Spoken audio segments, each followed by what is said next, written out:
Quand on a commencé il y a 2 ans à réfléchir un peu à ce congrès, eh bien le thème des luttes, on a fini par l'appeler comme ça, ce thème des luttes dans les différents pays, nous a paru quelque chose de fondamental, et on a essayé de réfléchir pour nos invités à inviter d'abord des militants de pays qui sont en lutte pour diverses raisons, bien qu'on puisse trouver des points communs entre tous.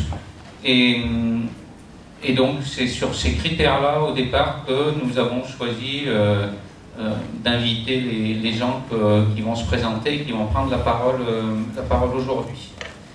Alors je vais vous faire on va essayer d'être bien, parce qu'on a déjà 15 minutes de retard, donc d'être très rigoureux sur les règles de prise de parole. Donc chaque intervenant là va disposer de 5 minutes maximum. Si c'est 4, c'est mieux.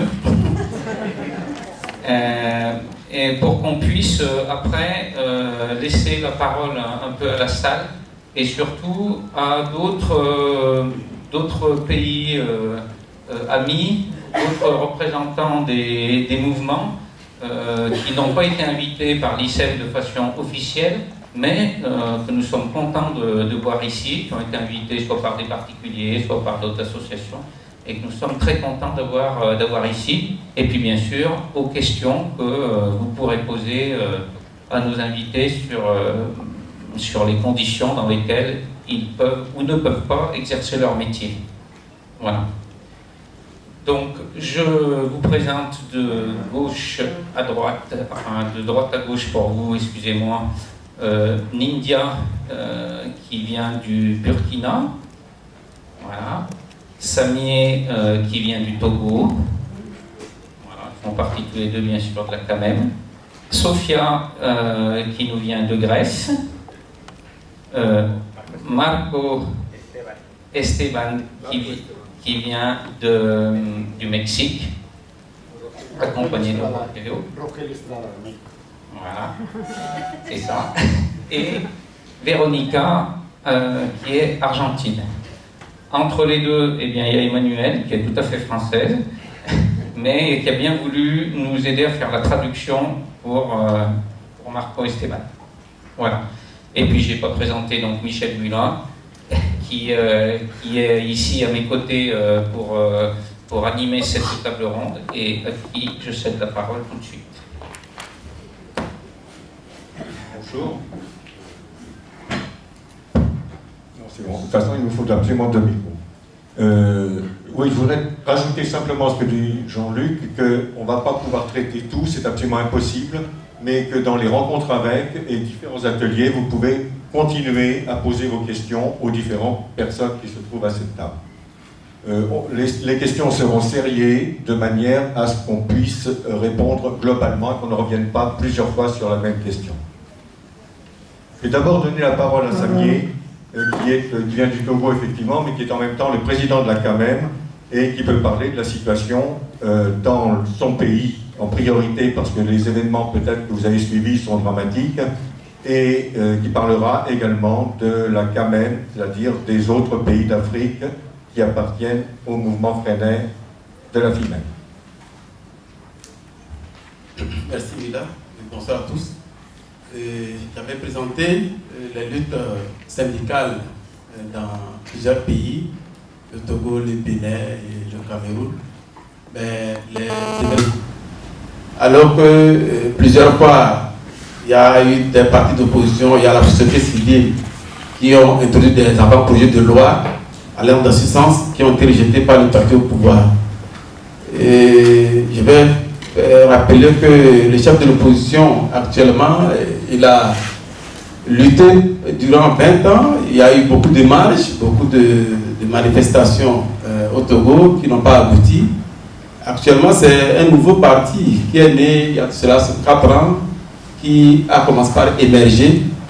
Et la particularité de la réussite de ce parti, c'est que ce parti, le responsable de ce parti est au centre du pays, donc du nord.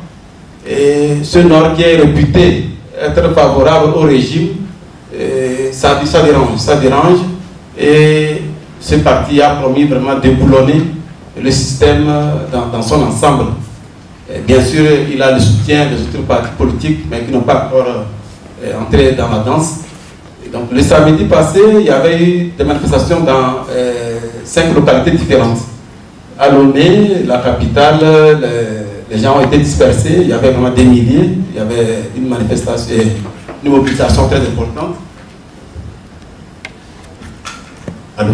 Oui, une mobilisation très importante, mais les forces de sécurité ont, avec les gaz lacrymogènes, dispersé la foule. Ils n'ont pas pu marcher comme cela se doit parce qu'il y avait un conflit itinéraire. Les organisateurs avaient défini un itinéraire un mois plus tôt, et à l'approche, le gouvernement propose un autre itinéraire qui n'a pas agréé les organisateurs. Donc il y a eu vraiment une manifestation violente.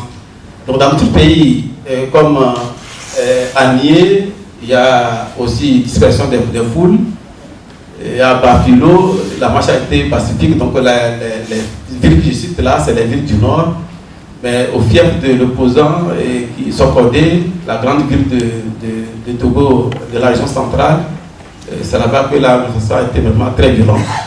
Et on déplore des pertes en vies humaines et d'importants dégâts matériels.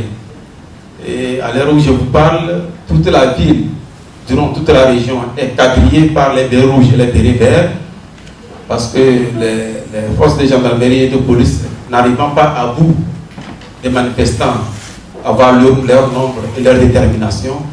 Donc c'est les jeeps qu'on a fait sortir des casernes qui quadrillent toute la ville, qui pénètrent dans les maisons avec des espions qui étaient dans les manifestations, qui désignent les maisons des manifestants et qu'on passe au tabac. Vraiment, c'est une situation vraiment déplorable. Et actuellement, la tension est vive. Et tous les partis politiques appellent à un Togo mort le vendredi. On attend pour voir ce que ça va donner. Et puis il y aura une autre marche samedi. Cette fois-ci, dans toutes les villes du Togo, bon, on verra si la mobilisation peut suivre. Et il faut reconnaître que le régime n'a pas pu venir ces nouveaux partis politiques parce qu'ils ont employé beaucoup les réseaux sociaux pour donner l'information, pour mobiliser les foules. Donc ils ont eux aussi envoyé des informations, contre-informations pour stigmatiser les partis politiques, pour décourager la population. Mais il faut reconnaître que les Togolais sont annoncés de 50 ans de dictature. Ils veulent vraiment tourner la page. Merci. Merci.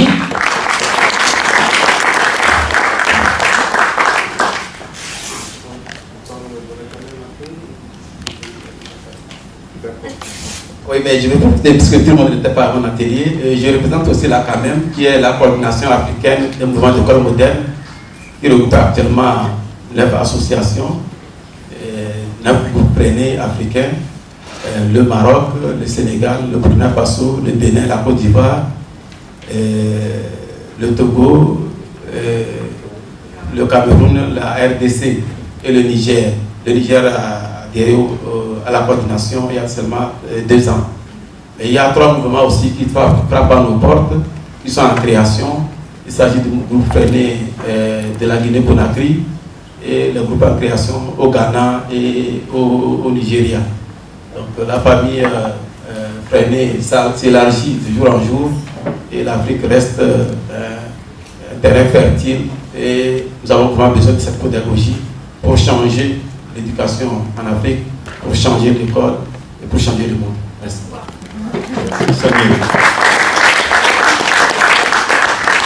Pour que vous ayez une idée tout de même, simplement un mot, ce sont des mouvements qui vont entre 200 et 400 adhérents.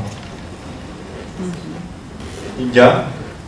Alors, la question, on va parler des luttes syndicales parce qu'au Burkina ça dure depuis un bon bout de temps et puis de ce qui peut-être a été obtenu. Je laisse la parole. Merci beaucoup. Bonsoir mesdames et messieurs. Pour ce qui est des luttes syndicales,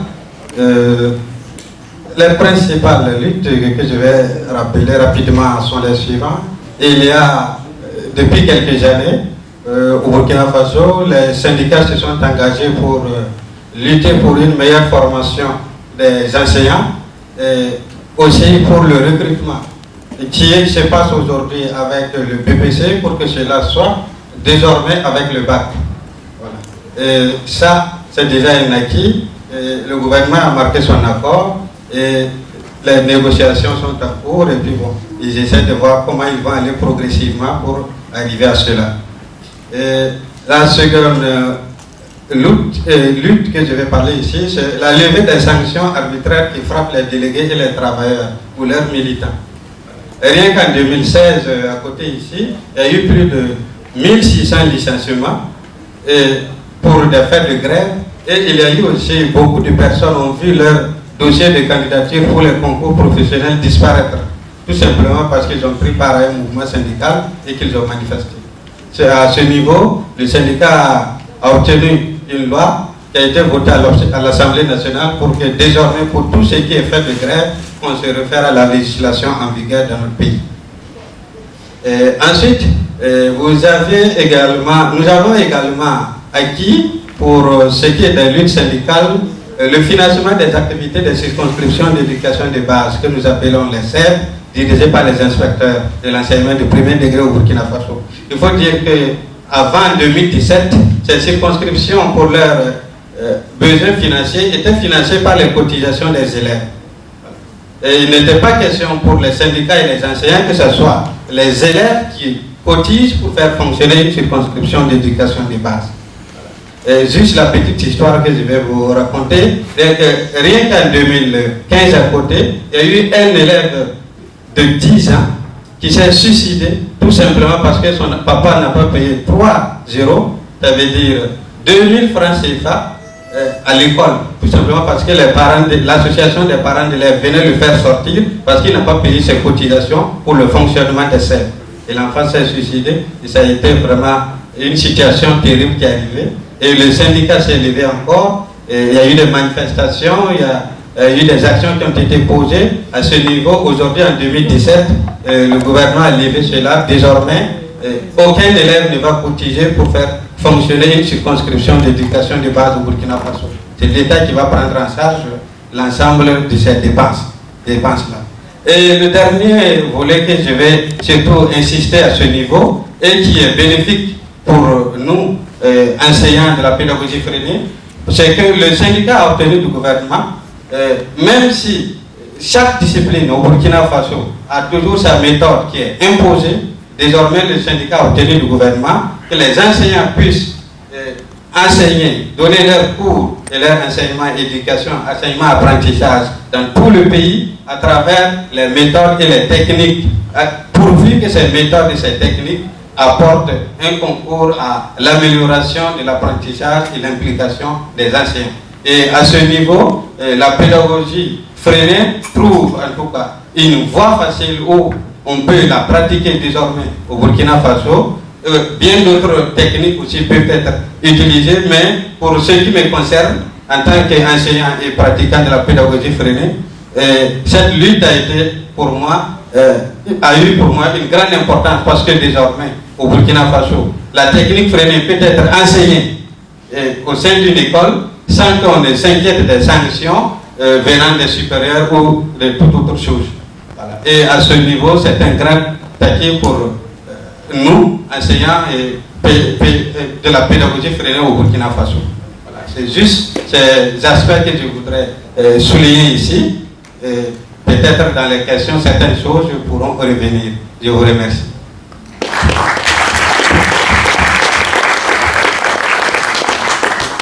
Merci, bravo à tous deux pour tenir le temps qu'on vous a donné. Très bien, on continue.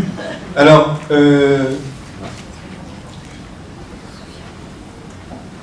Véronica, tu vas nous parler de la situation en Argentine. Je précise qu'il n'y a plus de mouvement freinais officiel argentin. On a une grande difficulté pour reconstituer ce mouvement.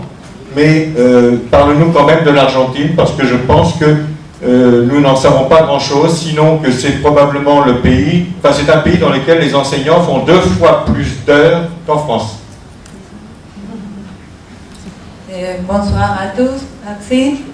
Je préfère que tu me demandes de répondre, mais je vais faire quelques petites choses sur l'Argentine. Il n'y a pas énormément de connaître. Je pense que l'école publique en Argentine, c'est libre. Chaque maîtresse peut faire les différentes pédagogies. Il y a un curriculum qui dit différentes choses que tu dois suivre, mais tu peux utiliser quelques pédagogies. Il y a des écoles publiques et privées, il y a des écoles privées avec des pédagogies alternatives, Montessori, Waldorf, sont privées. Et il y a l'école publique que tu peux faire la pédagogie que tu préfères. À ce moment, je pense qu'il y a 2 choses très importantes.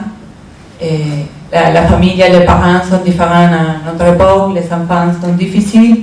Il y a beaucoup d'enfants qui arrivent de Venezuela ou de la Colombie parce que c'est une situation difficile et arrivent à différentes époques de l'an à l'école, mars, août, septembre, et entrer à l'école parce qu'en Argentine c'est facile d'entrer à l'école, c'est ouvert pour tout le monde et c'est gratuit aussi, comme en France. Il y a des écoles premières différentes. Il y a une école simple, de journée, moitié journée. Les enfants peuvent aller à l'école du matin ou du soir. Il y a d'autres enfants qui peuvent choisir toute la journée, matin et soir.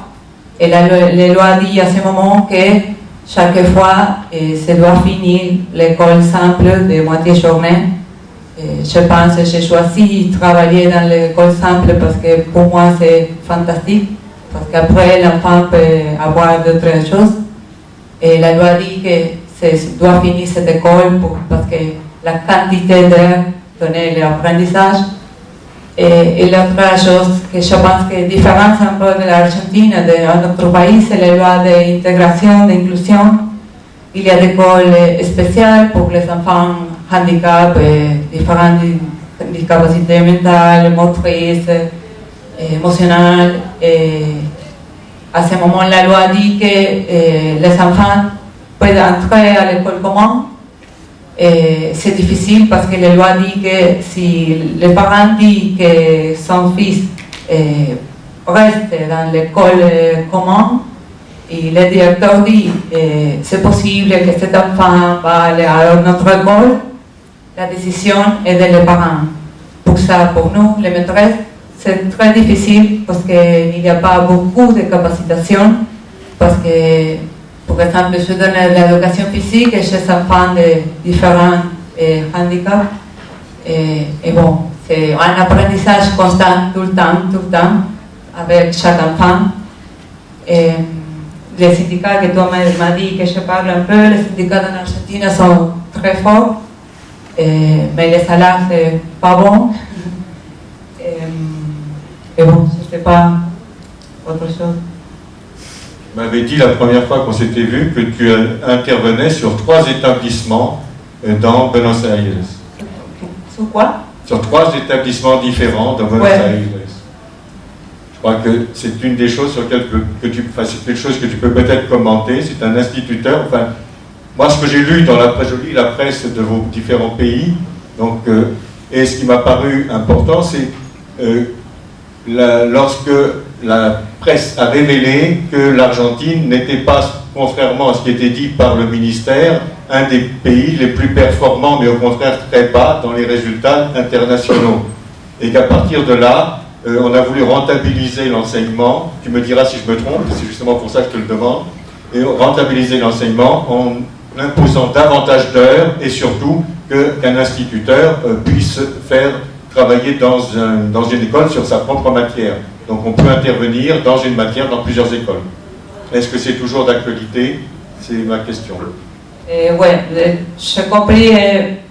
Parce que je travaille à différentes écoles, parce que si tu es professeur à l'école première, il y a des professeurs, non seulement les maîtresses, il y a les professeurs d'éducation physique, d'art, de musique, de langues différentes. Et tu peux travailler en différentes écoles. Il y a un moment que je travaillais à 3, j'ai des collègues qui travaillent en 7, 8, et c'est différent. Et en Argentine, on appelle les professeurs taxi, comme les voitures, non? Parce que tu changes tout le temps d'école. Et c'est bien. Non, c'est pas bien, mais. Non, Ce que tu dis est bien. Et je travaille aussi en la formation de maîtres, que c'est d'un niveau, c'est pas universitaire, c'est un niveau qui s'appelle tertiaire, après l'école secondaire. Et l'éducation physique est différente. C'est bien.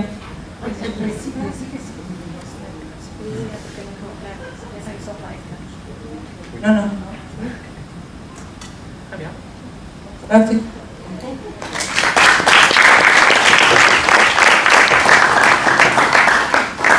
Peut-être des questions à lui poser par la suite, donc on développera davantage éventuellement.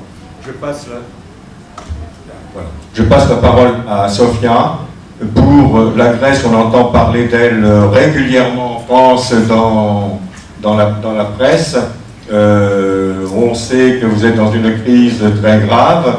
Et par rapport à ça, est-ce que tu peux nous donner des précisions sur le fonctionnement de l'enseignement, l'intégration des migrants, parce que c'est quelque chose aussi que nous ne connaissons pas.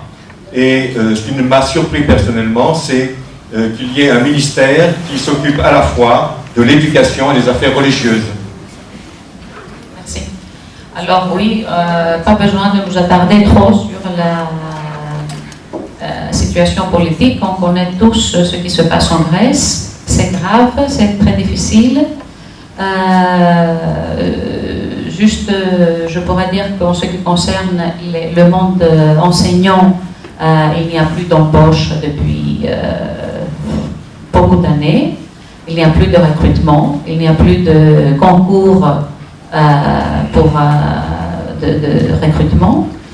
Et les salaires sont très bas. Disons qu'on touche 1 000 € quand on a déjà 15 ans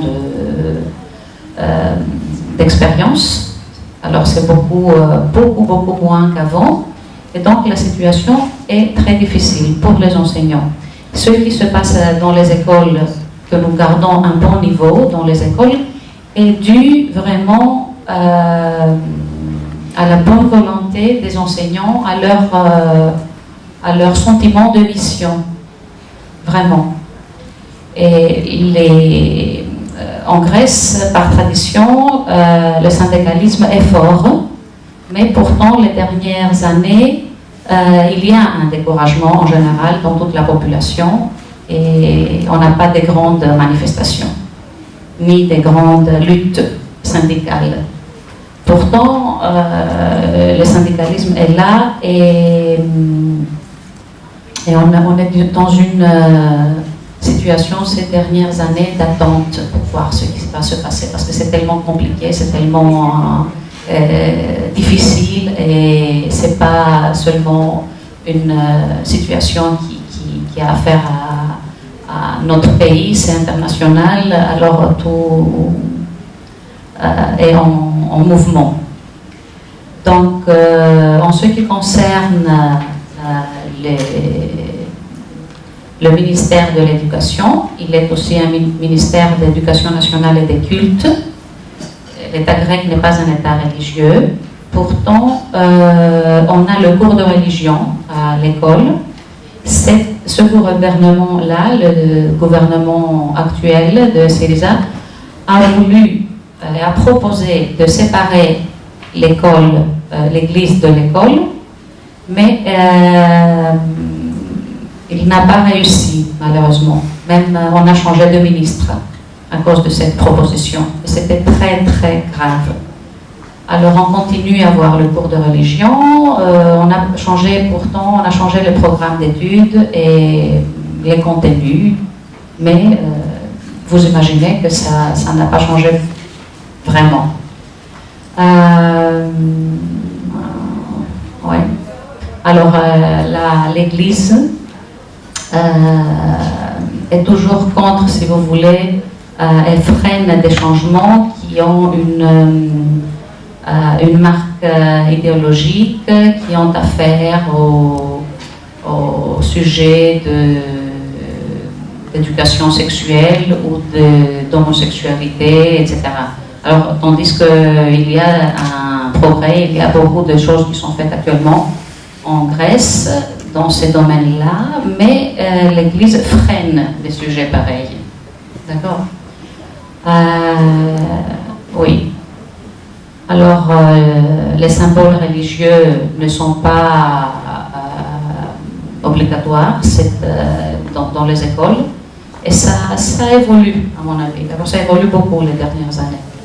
En ce qui concerne le sujet de l'intégration des enfants réfugiés que vous m'avez demandé, l'État fait un très grand effort, et on va le voir l'année prochaine, parce que maintenant c'est un petit peu tôt.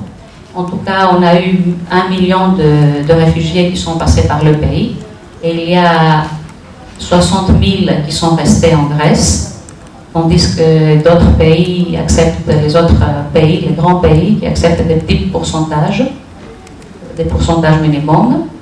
Et on a créé des structures d'accueil des enfants immigrés, en prolongeant de 2 heures le programme scolaire. Et les enfants seront intégrés progressivement. L'année prochaine, d'après ce qu'on a dit, on aura des classes ZEP qui seront créées dans les écoles qui vont accueillir ces enfants. On veut, et ça c'est ça l'enjeu, qu'ils soient dispersés dans les écoles.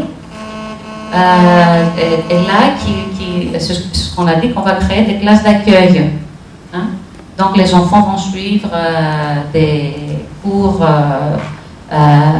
spéciaux du matin à l'après-midi dans des classes d'accueil, et ils vont progressivement s'intégrer dans les autres classes en vivant en Grèce. Donc nous allons leur offrir ce que Ritsos, le poète grec, a voulu dire en disant qu'on offre aux enfants la paix, un toit, la vie enfantine et la joie. Et puis une dernière question que vous m'avez posée, c'est de vous parler du rôle de l'Institut pédagogique actuellement. Hein? Alors l'Institut pédagogique s'est transformé en Institut de la politique éducative, et son rôle est consultatif. D'accord? Alors il propose au ministère des programmes et il donne un avis positif, favorable ou pas, pour des programmes qui lui sont proposés par des chercheurs, par des universitaires, et lui-même, l'Institut a des conseillers pédagogiques qui font des programmes, qui font des propositions, des programmes pour les écoles. Et ce qu'on a actuellement, un sujet qui est important et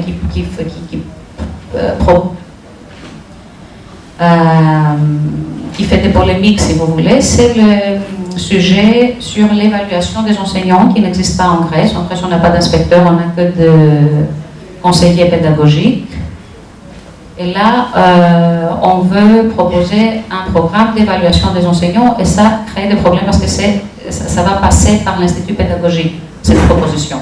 Et on espère, on veut, on ne sait pas comment ça va se passer, qu'il y a un dialogue, un vrai dialogue avec le corps des enseignants. En el año de 2014,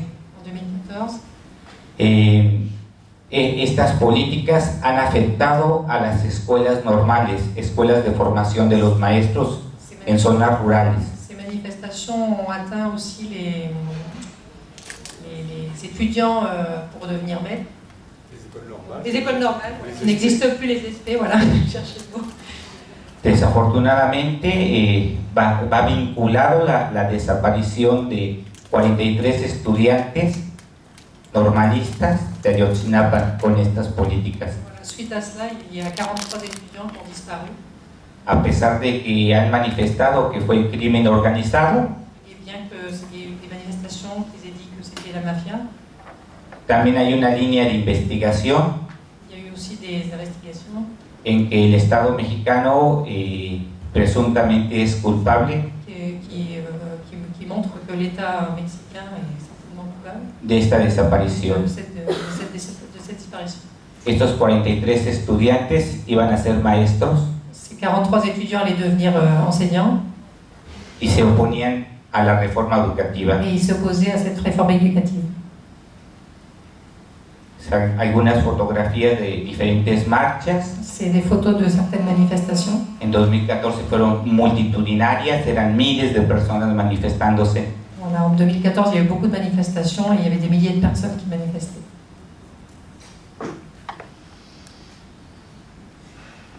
En el año de 2016, En 2015-2016, los maestros, muchos maestros de Oaxaca, Guerrero, Chiapas y la Ciudad de México des enseignants des 3 villes qui viennent de citer decidieron manifestarse y se organizaron diferentes manifestaciones y paros en contra de la reforma educativa. ont décidé de manifester. Ils ont organisé plusieurs manifestations contre cette réforme éducative. En la Ciudad de México la participación no fue tan amplia como en los estados de Oaxaca, Voilà. Guerrero y Chiapas. Dans la ville de Mexico, il n'y a pas eu autant de monde que dans les 3 autres villes citées. Entonces los maestros que participaron en la Ciudad de México, Les maîtres qui ont participé dans la ville de Mexico, al término de las protestas, à la fin des manifestations, algunas escuelas los maestros fueron cesados, los maestros fueron dados de baja. les enseignants ont été renvoyés. Ajá. Esta es una de las escuelas emblemáticas, la Leonardo Bravo. Et dont l'école emblématique Leonardo Bravo. El director, quien se ve ahí al centro con el Le micrófono, directeur qu'on voit au centre avec le micro, es uno de los fundadores c'est un des fondateurs del movimiento mexicano para la escuela moderna. du mouvement Freinet pour l'école moderne. Él también fue amenazado de cese Il a été aussi menacé de licenciement por proteger a los maestros que fueron pour avoir protégé les enseignants. cesados por el propio gobierno. Et ils ont été congédiés par le gouvernement lui-même. Los padres de familia tomaron las escuelas para defender a sus maestros. Les parents d'élèves ont occupé les écoles pour défendre les maîtres. Padres y madres, perdón. Padres y madres de familia. Les parents d'élèves. Sí, es otra foto. Sí, la educación alternativa L'éducation alternative ha sido un tanto olvidada dentro de estas luchas. a été un peu oubliée pendant ces luttes. Hay algunos maestros Il y a quelques enseignants que también impulsan un proyecto educativo. qui promeuvent un projet éducatif. Muestro unas fotografías de la compañera Rosa González. Je montre des photos de la compagnie Rosa González, quien trabaja en la Mixteca oaxaqueña. qui travaille dans En la Mixteca oaxaqueña, Mixteca. Sí, no te preocupes, Mixteca es una región de Oaxaca. Sí, perdón, Mixteca oaxaqueña. Entonces aquí vemos precisamente una de las actividades que ella realiza. Donc Vemos, c'est certaines activités qu'il réalise. donación de libros por la comunidad para los niños. Donación de libros. C'est des dons de livres pour les enfants.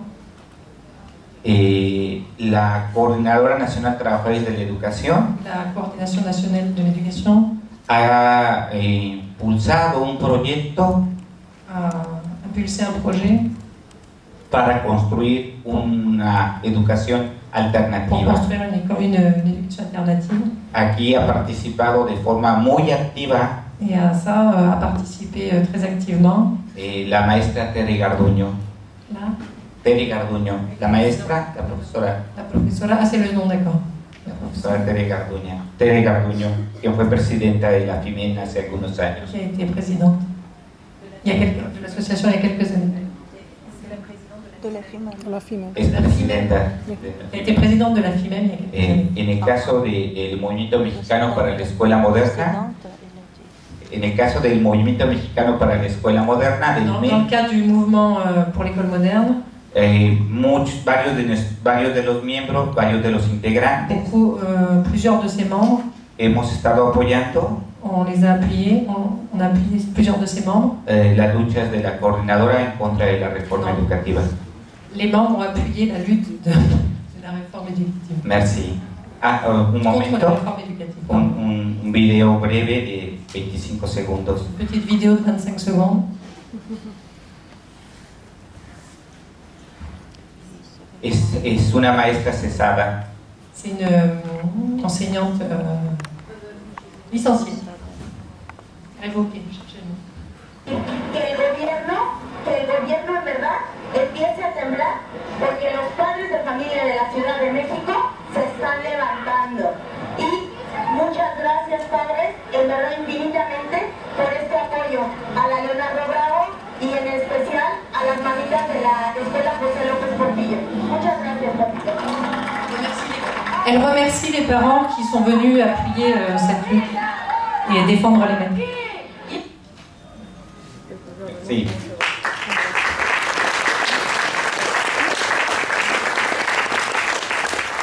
Merci. Et merci Alexandra.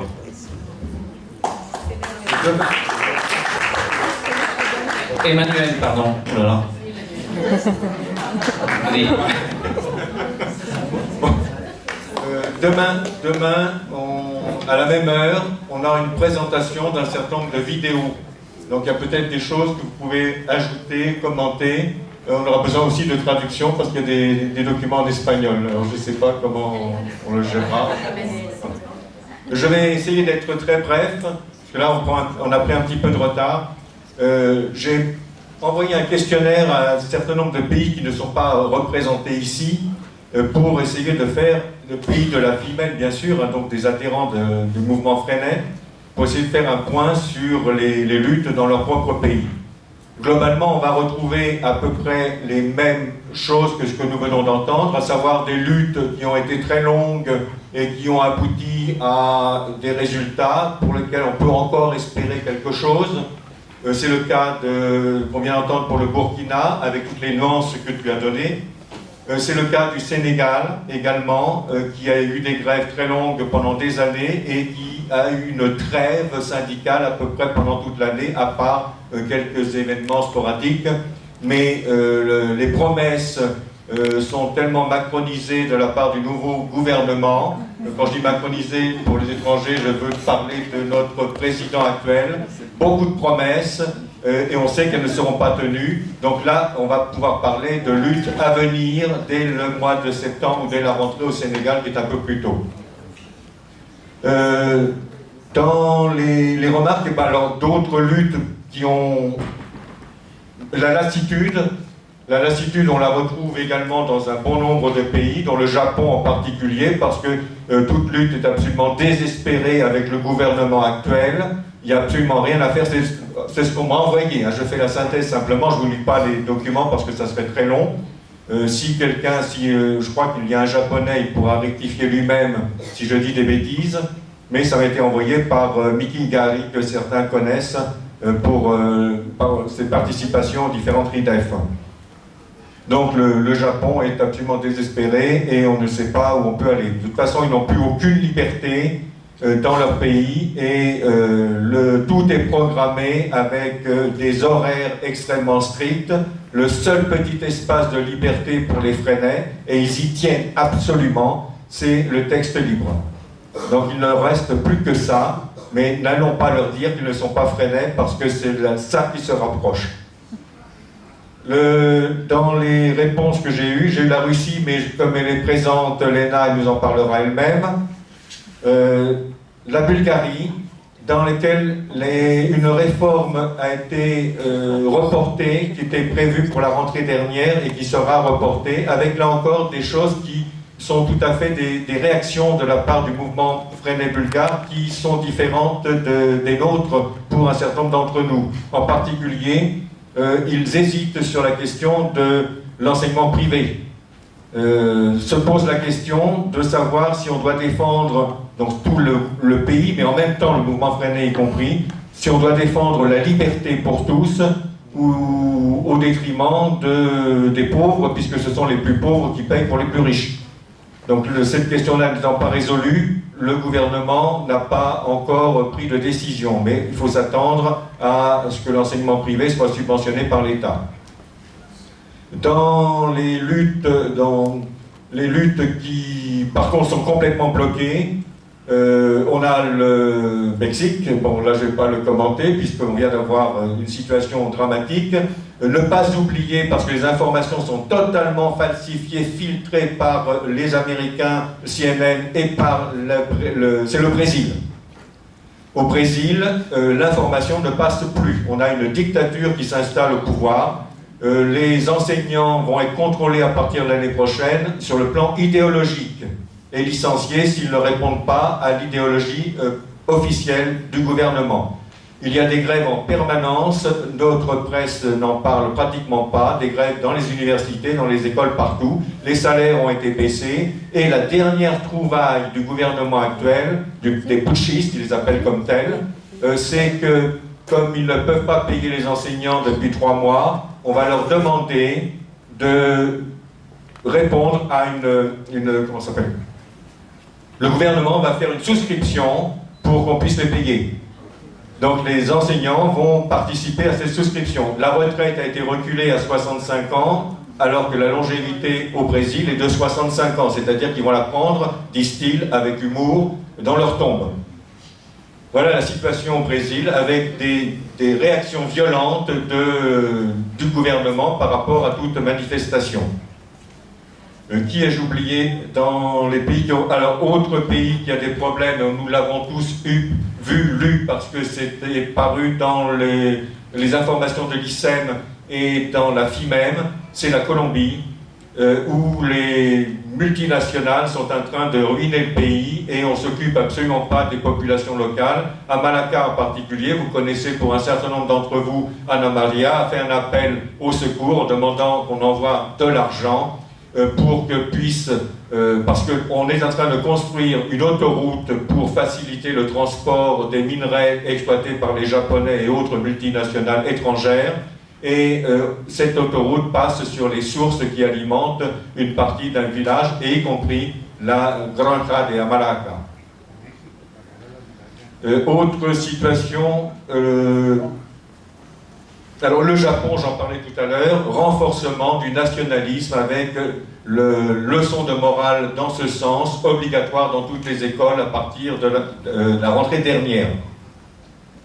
J'allais oublier la Pologne, nous avons des informations peu précises, mais la Pologne est un état de dictature religieuse, c'est actuellement avec la Hongrie une dictature qui s'installe en Europe, c'est-à-dire dans notre Europe, et les enseignants du mouvement Freinet sont aussi là très visés parce que le gouvernement demande à ce qu'il y ait un programme unique pour tous, évidemment qui ne convient absolument pas à notre pédagogie.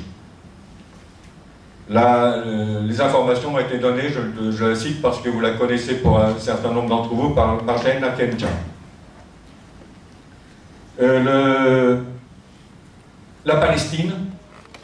La Palestine, également un cas très particulier, pas de mouvement Freinet là-bas parce que c'est absolument impossible. Les écoles les écoles publiques sont tenues par le Hamas et donc ne sont pas mixtes. Les seules écoles dans lesquelles il y a un semblant de liberté, ce sont les écoles religieuses. Ça nous choque, mais il faut faire avec. Si vous cherchez des correspondants en Palestine, le seul moyen de les trouver, c'est dans les écoles catholiques. Vous ne les trouverez pas ailleurs, les seuls qui respectent la mixité, et y compris qui intègrent les musulmans. C'est Georges Bello qui m'a donné l'information. Vous pouvez, parce que là je ne peux pas, il m'en a envoyé 3 pages, je ne peux pas tout vous donner ici. Vous pouvez demander, directement lui écrire sur mail, vous pouvez obtenir son mail facilement. Voilà, je pense que j'ai fait le tour. Eh ben, c'est le moment des interventions ou des questions à ça. Alors, moi, Je voudrais seulement cette chose. Je pense que la CAMEM doit être en force et c'est dans le travail du CA toujours. Parce que ce que je pense que nous on va penser, parce que c'est vrai que l'Afrique doit être chercher sa route et c'est la part de sa route, il ne marche pas. Et je pense que l'immigration et l'analphabétisme, c'est la même expression. Je pense que c'est le même problème. Entre nous, maintenant, ils sont en train d'arriver beaucoup de garçons qui ne sont pas jamais à l'école. Et entre vous, il y a beaucoup de garçons qui sont encore jamais allés à l'école. Alors, je pense que nous pouvons chercher la lutte pour être à votre côté. Et j'espère que pour la prochaine RUDEF, vous pouvez présenter votre travail ensemble et vous pouvez nous dire comment vous pouvez être fort dans l'Afrique pour présenter un modèle pédagogique, mais aussi en force politique. Parce que c'est là que vous devez réagir. Oui, je voudrais savoir quels sont les liens et les relations de fonctionnement ou d'échange entre l'ICEM, secteur international, et la CAMEM. Oui, moi je voulais avoir un peu plus d'informations sur les pays du Maghreb, parce que vous avez dit d'école Maroc, donc ça veut dire que l'Algérie et la Tunisie ne sont pas affiliés au CAMEM, donc j'étais intéressée par cette question. On va donner la parole à Elena. Merci. Bonjour, ce que je veux dire, c'est que je suis solidaire avec les camarades de l'Afrique et du Mexique, et de Grèce, d'Argentine et du Brésil surtout, car on a des amis, on a des collègues là-bas. Et je ne peux pas imaginer comment ils travaillent, comment ils luttent aussi. Moi, ce qu'on peut voir, c'est comment les luttes, c'est d'avoir l'ennemi en face. C'est-à-dire, c'est clair, oui. Quand tu sais contre quoi et contre qui et contre quelle tendance on lutte. Ce qui se passe chez nous, je ne peux pas dire des luttes. Il faut que tu dises que tu viennes de Russie. On n'a pas dit que tu venais de Russie. Ah oui. Ah, je n'ai pas dit que je suis... je viens de la Russie.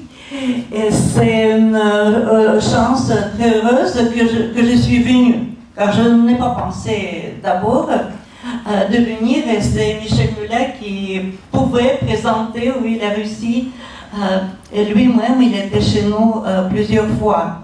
Moi, heureusement, on a trouvé la solution et la solidarité, et voilà, je suis là pour parler. En Russie, ce qui se passe de la part de la politique, de l'idéologie, vous connaissez bien les actualités, ce n'est pas encore, ce n'est pas fermé, oui, c'est ouvert, bien sûr. Mais ce qui se passe à l'intérieur et dans le domaine de l'éducation, du système éducatif. Je m'arrête sur 2 points. Premier, c'est l'histoire qui est à l'inverse dans notre pays.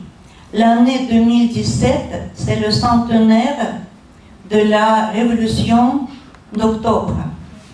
Et pendant 70 ans qu'existait l'Union soviétique avec notre système éducatif, avec des organisations pionnières comme Somol, avec tous ces projets collectifs et l'éducation en collectif, l'éducation collective.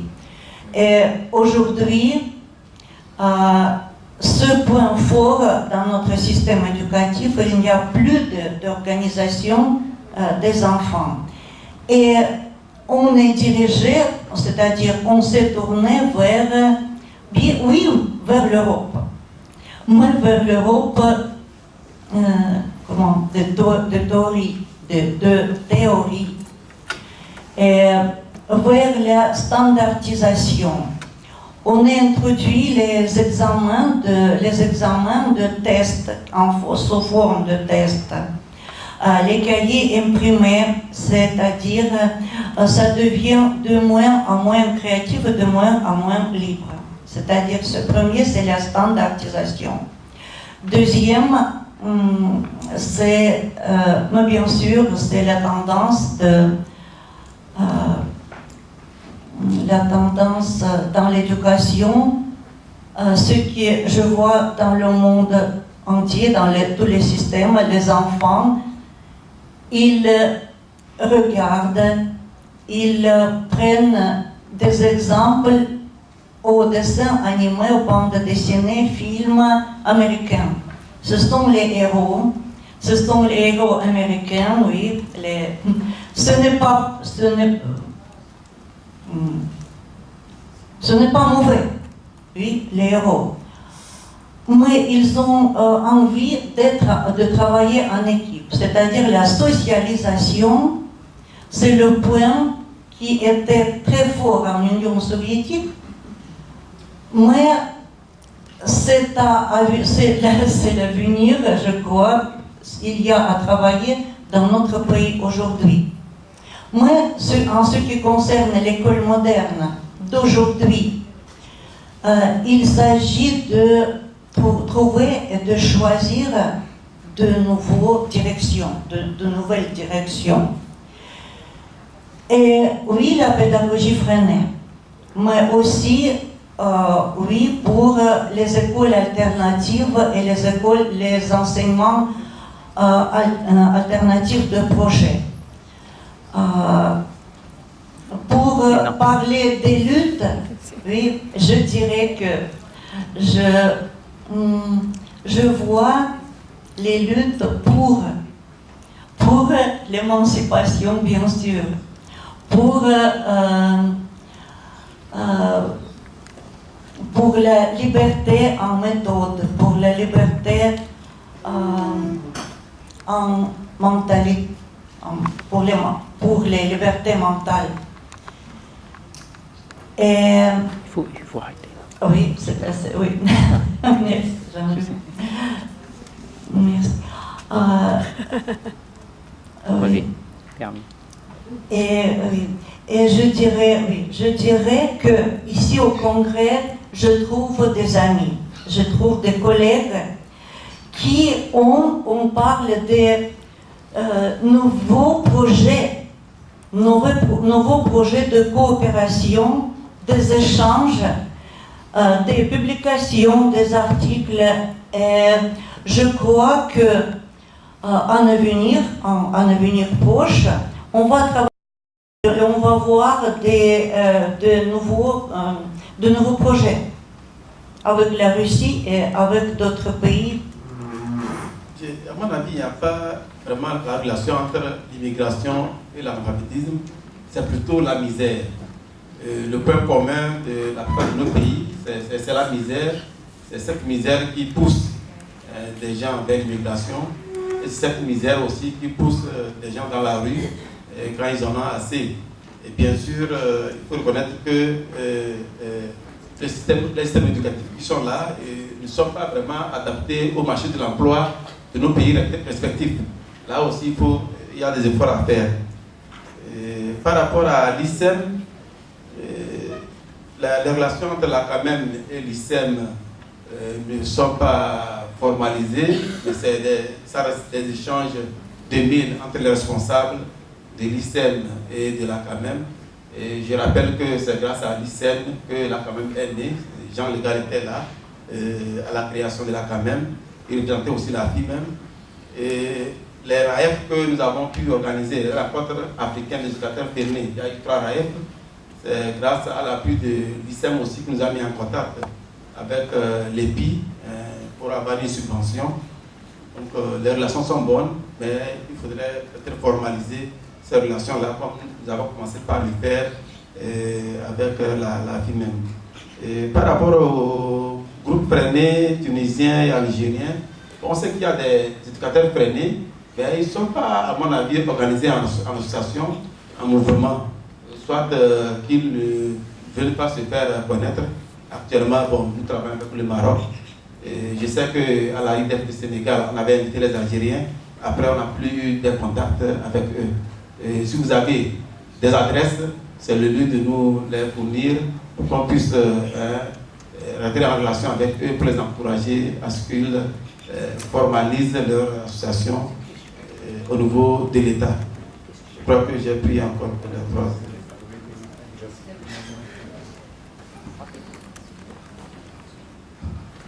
Alors, pour le mouvement italien, Movimento di Cooperazione Educativa, je voulais souligner quelques objectifs de lutte, peut-être moins dramatiques, mais qui empêchent vraiment de faire une éducation démocratique. En Italie, il y a plus d'1 million d'enfants qui vivent en situation de pauvreté. Une pauvreté qui est matérielle, mais aussi éducative. Il y a encore des classes ghetto formées par des dirigeants scolaires, par exemple les enfants des immigrés, dans quelques institutions sont mis dans des classes particulières, pas dans les classes de tout. L'Italie a voté à une loi de 1974 pour l'intégration des enfants qui ont des difficultés, mais aussi les enfants étrangers, les enfants qui sont dyslexiques, tous les enfants dans les classes, parce que c'est dans cette forme qu'on forme la démocratie et la convivialité. Donc la lutte, c'est contre la didactique transmissive, et je souhaite que dans tous nos mouvements, on ait ces objectifs primaires. La didactique transmissive qui permet de faire redoubler à des enfants, même dans la première classe d'école primaire, l'année. Donc on lutte contre les votes, contre l'évaluation seulement sommative avec des nombres.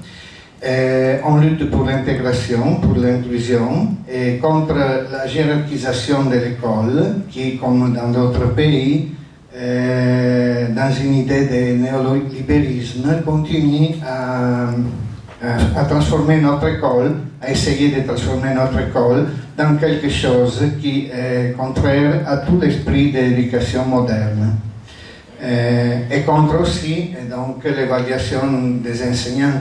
Notre ministère, notre gouvernement a approuvé il y a des années une loi dite de la buona scuola, de la bonne école, qui est pour la méritocratie, pour la hiérarchisation, qui donne au chef d'institut des pouvoirs qu'il n'avait jamais eu, qui quitte au collège des instituteurs, des professeurs, toutes les possibilités de discussion, de votation, de raisonnement, de projection pour une école inclusive. Donc c'est pour nous les objectifs primaires pour une école interculturelle qui accueille tous les enfants et donc contre une didactique transmissive. Une seule chose, je voudrais ajouter sur le Brésil, parce que j'étais à la LIDEF l'année passée à Dogpo, et la FIMEM n'a pas voulu prendre position. Donc, a écouté seulement une voix de belles femmes riches qui étaient là. Les autres Brésiliens ne pouvaient pas participer à la LIDEF, et qui ont absolument dit qu'il n'y avait aucune dictature, que c'était tout faux, et que toutes les voix qui venaient des protestations qui venaient du Brésil étaient des manipulations et des faussetés. Donc la FIMEM doit décider quel mouvement elle veut appuyer, reconnaître et quelle idée de démocratie.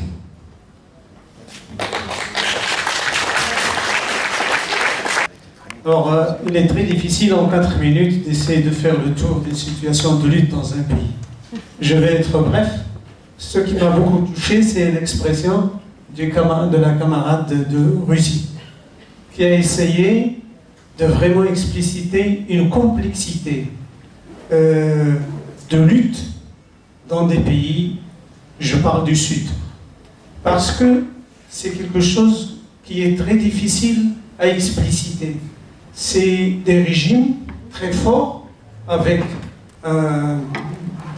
des gens, des spécialistes, des gens qui ont de l'argent, qui appuient des régimes forts, qui ont des conseillers très forts dans tous les domaines et qui ont entre les mains l'économie et l'argent de tout le pays. 10% de ces gens-là ont évidemment la forte majorité de l'économie du pays.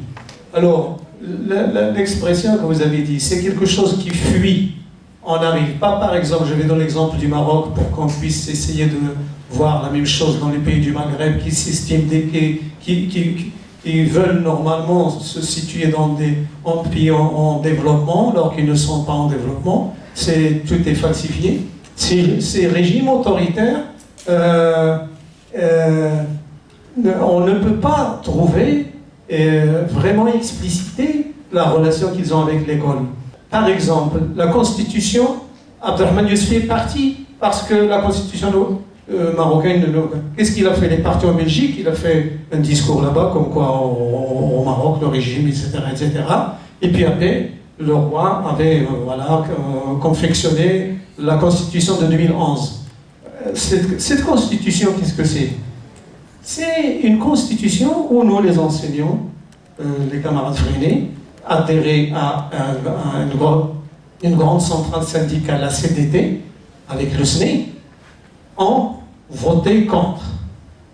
Et à partir de ce moment-là, 2011, le régime ne cesse de frapper fort dans le système éducatif pour vraiment le rendre face à un peuple avec plus de 60% d'analphabètes, comme quoi c'est leur faute et qu'ils ne font pas leur travail. Maintenant, l'exemple de recruter 13 000 enseignants cette année, directement dans la rue, ça veut dire des chômeurs, etc., directement affectés à l'enseignement, qu'est-ce que c'est ça? C'est vraiment une décision qui n'a jamais été, je ne connais pas l'histoire des autres pays, qui a été faite comme ça, sans formation, sans rien.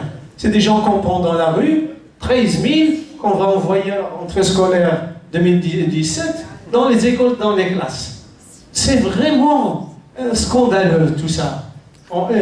Et comme vous le dites, moi je suis venu ici pour essayer de trouver une solution à une situation complexe. Comment, dans des pays comme ça, l'école freinée peut solutionner cette situation? Parce que vous avez un peuple analphabète. Et le régime et le vrai gouvernement dit au peuple, tu vois le peuple, ce peuple-là, et puis comme si vous avez deux peuples qui vont essayer de lutter l'un contre l'autre. Alors que c'est lui-même, c'est seulement le seul peuple. Mais je vais essayer avec les camarades ici de discuter de cette situation. Parce que ces gens, ils ne disposeront pas qu'il y a des gens, des conseillers qui réfléchissent et qui veulent dominer par l'esprit pour, en quelque sorte, falsifier la réalité de la société, pour montrer qu'on est démocratique, qu'il n'y a pas de démocratie, pour montrer qu'il y a des élections, qu'il n'y a pas d'élections, pour montrer qu'il y a une constitution, qu'il n'y a pas de constitution, pour montrer qu'il y a une école libre, qu'il n'y a pas d'école libre, pour montrer qu'il y a une école démocratique, qu'il n'y a pas d'école démocratique. Il faut essayer de réfléchir à cette situation dans ce congrès pour vraiment donner une réponse claire à la CAMEM et à l'Afrique dans ce sens-là. Parce que c'est un danger d'aller se dire, par exemple, en Afrique du Nord, comme le camarade a essayé de vouloir une réponse à cette question, ces régimes au Maroc, l'Algérie et la Tunisie et tout ça, ils ont peur de l'école. Et ils ne veulent pas que l'école soit démocratique parce qu'un projet social qui n'est pas clair, la scolarisation d'un enfant où on n'a pas un projet social bien clair, où est-ce qu'on va? On va vers une société dominée où on peut accepter des atrocités. Maintenant au Maroc, il y a 6 mois, un jeune chômeur a été broyé dans un camion d'ordures parce qu'il a apporté des poissons qu'il allait vendre dans la rue. La police lui a enlevé les poissons. Il les a mis dans le broyeur là. Le pauvre, c'était sa fortune. Il a essayé de tirer les poissons du camion, il l'embrouille. Et vous êtes en train de vivre maintenant, il y a 6 mois, une lutte des jeunes au nord du Maroc, avec maintenant 300-400 prisonniers.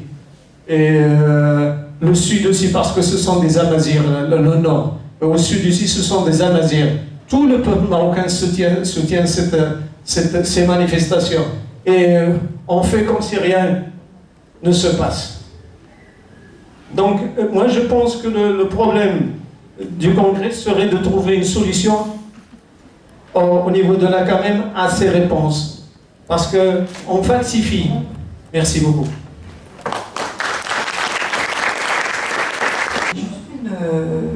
Une précision, parce que moi je ne sais pas ce que c'est que la FIMEM. Et bon, là quand même j'ai compris ce que c'était, mais si vous pouviez rapidement expliquer qu'est-ce que c'est que la FIMEM. Je vais répondre immédiatement à cette question. Oui, la FIMEM, je l'ai présentée ce matin, peut-être que tu n'étais pas là. Alors je ne vais pas répéter tout ce qui a été dit, simplement c'est la fédération de l'ensemble des mouvements freinais. Nous approchons maintenant les 50 mouvements affiliés. Si on doit compter tous ceux qui sont en demande d'affiliation, on devrait arriver à une soixantaine. La FIMEM a été créée en 1957. Pour le reste, je t'invite à aller regarder sur le site. Je ne vais pas répéter ce qui a été déjà dit pour ne pas gêner et pour ne pas retarder. Ce que je retiens essentiellement, c'est que de ce table ronde d'aujourd'hui, c'est que la première chose, nous n'avons pas tous les mêmes combats. Et il est absolument important, lorsque des choses sont très opposées à nos combats à nous, d'essayer de les comprendre, parce que la réalité du pays n'est pas forcément la même. Le deuxième point, je rejoins ce que disait Giancarlo tout à l'heure, sous une autre formulation. Moi, je travaille avec la FIMEM depuis un grand nombre d'années, et ce qui me sidère, c'est que nous ne parvenons absolument pas, alors que nous avons les mêmes valeurs globalement, lorsque nous avons le même combat par rapport aux enfants, nous ne parvenons pas à nous mettre en commun lorsqu'il s'agit de luttes identiques. Et ça, je crois que ce serait quand même temps, et si on pouvait y arriver lors de ce congrès, ce serait quelque chose, un pas extrêmement important. Ce que tu dis du Maroc, c'est important qu'on puisse diffuser ces informations à l'intérieur de notre fédération. Ce qui a été dit de Bulgarie est différent, mais ça mérite aussi d'être connu. Donc pour qu'on puisse, à partir de là, ne pas se concentrer simplement sur ce que, là je m'adresse aux Français, puisque vous êtes ici, on est dans un congrès ISEM, ne pas se concentrer simplement sur nos propres luttes à nous. Maintenant, sur la question de la France, moi je demande personnellement qu'à l'issue de cette assemblée, mais je crois que le CA s'est déjà posé la question, qu'on puisse faire une motion sur ce qui se passe en France, dans le sud de la France, lorsqu'on arrête des gens parce qu'ils donnent à manger à ceux qui ont faim en traversant la frontière en venant d'Italie. On les arrête parce qu'ils les habillent alors qu'ils traversent en plein hiver les Alpes, et qu'on arrête des gens qui protègent des enfants qui sont perdus. Alors, il a été décidé dernièrement d'affréter un camion à partir de Marseille. Si nous associons tous à cet envoi de camion qui va préparer des vêtements, diverses choses pour les aider à la frontière pour passer l'hiver, nous serons tous solidaires et tous coupables.